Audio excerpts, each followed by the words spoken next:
ഇപ്പോൾ ഗോവയിൽ പോയി വന്നതിന് ശേഷമാണ് എൻ്റെ ഈ പരിപാടി തുടങ്ങി. അതെ, അത് പരിപാടി എന്ന് വെച്ച് കഴിഞ്ഞാൽ പ്രൊജക്റ്റിന്റെ പരിപാടിയാണ്. ബേസിക്കലി ഞാനൊരു ട്രിപ്പ് പ്ലാനർ പ്ലാൻ ചെയ്ത് പ്രൊജക്റ്റിന്റെ ഒരു ട്രിപ്പിന്റെ ഒരു ഇതിൽ തുടങ്ങിയതാണ്. മറ്റേ ഇപ്പോൾ ഇതുവരെ ആയി ഒരു ട്രിപ്പ് പ്ലാനർ ആണെന്ന് എനിക്ക് ഏകദേശം ഒരു ഐഡിയ ഉണ്ട്, പക്ഷെ ഒരു ഫുൾ ഒരു ക്ലാരിറ്റി ഇല്ല. എന്താണ് ഒരു ഐഡിയ, എന്ത് സംഭവം? അതായത് ഞങ്ങൾ കോളേജിൽ നിന്ന് ഒരു ട്രിപ്പ് പോയായിരുന്നു. ആ ട്രിപ്പ് എന്ന് വെച്ച് കഴിഞ്ഞാൽ ഗോവയൊക്കെ പോയത്. അപ്പോൾ ഈ ട്രിപ്പിൽ ഞങ്ങൾക്ക് ഒരു ദിവസത്തിന്റെ പ്ലാൻ ഉണ്ടായിരുന്നുള്ളൂ. ബാക്കിയുള്ള 4 ദിവസം ഞങ്ങൾ അവിടെ പോയി പ്ലാൻ ചെയ്യുക. പിന്നെ ഇവിടുന്ന് നോക്കുമ്പോൾ തന്നെ അത്രയ്ക്ക് ക്ലാരിറ്റി ഇല്ല. അപ്പോൾ അവിടെ പോയിട്ടാണ് ഞങ്ങൾ പ്ലാൻ ചെയ്തതും പോയതും. അപ്പോൾ ഞങ്ങൾക്ക് കൂടുതൽ എക്സ്പ്ലോർ ചെയ്യാൻ കഴിഞ്ഞില്ല. ട്രിപ്പിന്റെ എല്ലാ പരിപാടിയും ഇത് ചെയ്യും. അതെ. എന്തൊക്കെയാ ഇതിൽ ഫീച്ചേഴ്സ് ആയിട്ട് വരുന്നത്? അതായത് ഒരു യൂസർ കയറാന്നുണ്ടെങ്കിൽ നമ്മൾ 3 modules ആണ് ഉള്ളത്. ഫസ്റ്റ് വന്നിട്ട് ഒരു യൂസർ മൊഡ്യൂൾ, പിന്നെ ഗൈഡ് ഉണ്ട്, പിന്നെ അഡ്മിൻ ഉണ്ട്. അപ്പോൾ ഈ അഡ്മിൻ കുറച്ച് പ്ലാൻസ് ക്രിയേറ്റ് ചെയ്ത് വെച്ചിട്ടുണ്ടാവും. അപ്പോൾ യൂസറിന് കയറി കഴിഞ്ഞാൽ ഈ പ്ലാൻസ് ക്ലിക്ക് ചെയ്ത് കയറുക.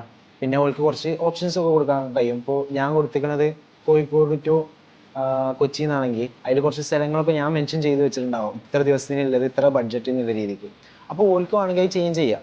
ഇനി ഞാൻ കൊടുത്ത ഒരു പ്ലാൻസ് ഓൾക്ക് പറ്റിയില്ല അങ്ങനെയെന്നുണ്ടെങ്കിൽ ഞാനൊരു ഇൻറ്റിഗ്രേഷൻ നടത്തിയിരിക്കണേ. അതിൽ വന്നിട്ട് ഓൾക്ക് സ്റ്റാർട്ടിങ് ടു ഡെസ്റ്റിനേഷനിൽ എന്തൊക്കെ എവിടെ പോകേണ്ടി, എത്ര ദിവസമാണ്, ഫണ്ട് എത്ര വരും, അങ്ങനത്തെ കാര്യങ്ങൾ ഞാനൊരു ക്വിസ് പോലെ ഒരു ക്വസ്റ്റ്യൻ മാർക്ക് പോലെ ഓപ്ഷൻസ് ഒക്കെ കൊടുത്തിട്ടുണ്ടാവും.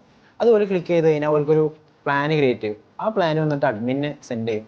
അഡ്മിൻ എന്ത് ചെയ്യുന്നത് വെച്ച് കഴിഞ്ഞാൽ ഈ ഒരു പ്ലാൻ നോക്കിക്കാണ്ട് അപ്രൂവ് ചെയ്യും. അതായത് ബേസിക്കലി നമ്മളൊരു പ്രൊഡക്റ്റ് ബേസ്ഡ് ആണല്ലോ. അപ്പോൾ അഡ്മിനെ അപ്രൂവ് ചെയ്താണ്ട് ഇത് റിക്വസ്റ്റ് സെറ്റ് ചെയ്യും. പിന്നെ ഓൾക്ക് ഗൈഡ് അസിസ്റ്റൻസ് എന്തെങ്കിലും ആണെന്നുണ്ടെങ്കിൽ ഓൾക്ക് റിക്വസ്റ്റ് അയക്കും, ഇങ്ങനെ ഗൈഡ് വേണോ എന്നുള്ള രീതിക്ക് ഒരു മെസ്സേജ് അങ്ങനത്തെ എന്തെങ്കിലും പാസ് ചെയ്യും ഇമെയിലിൽ. അതായത് യൂസറിനും ഗൈഡിനും ചാറ്റ് ബോട്ട് ഉണ്ട്. ഓൾക്ക് ചാറ്റ് ചെയ്തിട്ട് എവിടേക്കാണ് ഏത് നേരത്താണ് എത്തേണ്ടത് എന്നുള്ള രീതിക്ക് ഗൈഡിന് പോലെ രീതിക്ക്. പിന്നെ ഇതിലുള്ള ഫങ്ഷനാലിറ്റീസ് എന്താണെന്ന് വെച്ച് കഴിഞ്ഞാൽ നമ്മൾ പോണത്, അതായത് സ്റ്റാർട്ടിങ് ഇപ്പോൾ 9 മണിക്ക് ഇറങ്ങണമെന്നുണ്ടെങ്കിൽ ടൈമിംഗ് ഉണ്ട്. പിന്നെ ഇപ്പോൾ ഒരു സ്ഥലത്ത് നമ്മൾ ലേറ്റ് ആയി കഴിഞ്ഞാൽ ആ ടൈം റീഷെഡ്യൂൾ ആവും, റീസെറ്റ് ആവും. ഈ മൈ ട്രിപ്പ് എന്താണെന്ന് വെച്ച് കഴിഞ്ഞാൽ ഇപ്പോൾ നമുക്ക് ലീവുള്ള ദിവസങ്ങൾ വീക്കെൻഡിൽ നമുക്ക് 2 ദിവസമുള്ളൂ, നമുക്കിങ്ങനെ പോയി പെട്ടെന്ന് വരണം എന്നുണ്ടെങ്കിൽ നമുക്ക് പ്ലാൻ ചെയ്യാം. ഇതിലൊരു ഓപ്ഷൻ ഉണ്ടാവും. ഈ ഓപ്ഷൻ എന്ന് വെച്ച് കഴിഞ്ഞാൽ നമ്മൾ ഇത്ര ദിവസമുള്ളൂ, ബഡ്ജറ്റ് ഇത്രയാണ്, ഇത്ര ആൾക്കാരുണ്ടെന്നുണ്ടെങ്കിൽ നമുക്ക് തൊട്ടടുത്തുള്ള ഇന്ത്യൻ സ്പോർട്സും എല്ലാതും കാണിക്കും. അത് വന്നിട്ട് ക്ലിക്ക് ചെയ്ത് ഓൾക്ക് ക്രിയേറ്റ് ചെയ്യാം. ഇതിലെ ടെക് സൈഡിലോട്ട് വരുമ്പോൾ എന്തൊക്കെയാണ് ടെക്നോളജി യൂസ് ചെയ്തിട്ടുള്ളത്? ടെക് എന്ന് വെച്ച് കഴിഞ്ഞാൽ ഫ്രണ്ട് എൻഡ്, അതായത് UI വന്നിട്ട് റിയാക്റ്റും ടൈൽവിൻഡും ആണ്. പിന്നെ ബാക്ക് എൻഡ് എന്ന് വെച്ച് കഴിഞ്ഞാൽ ഗോ ആണ്, ഗോലാങ്.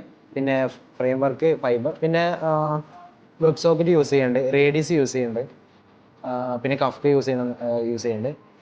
അതുപോലെ തന്നെ ഡാറ്റാബേസിന് PostgreSQL ആണ് ഇപ്പോൾ യൂസ് ചെയ്യുന്നത്. ഈ ഇൻറ്റിഗ്രേഷൻ പറഞ്ഞത് അത് എന്താണ് യൂസ് ചെയ്യുന്നത്? അത് നോർമലി ഞാൻ ജെമിനിയാണ് യൂസ് ചെയ്യുന്നത്. ജെമിനിയിൽ ഇപ്പോൾ ഫ്രീ ആയിട്ടുള്ളൊരു ഇതുണ്ട്. അത് വന്നിട്ട് വീക്ക്ലി ഡെയിലി വന്നിട്ട് നമുക്ക് 1000 to 1500 വരെ റിക്വസ്റ്റ് അയക്കാൻ പറ്റുമല്ലോ.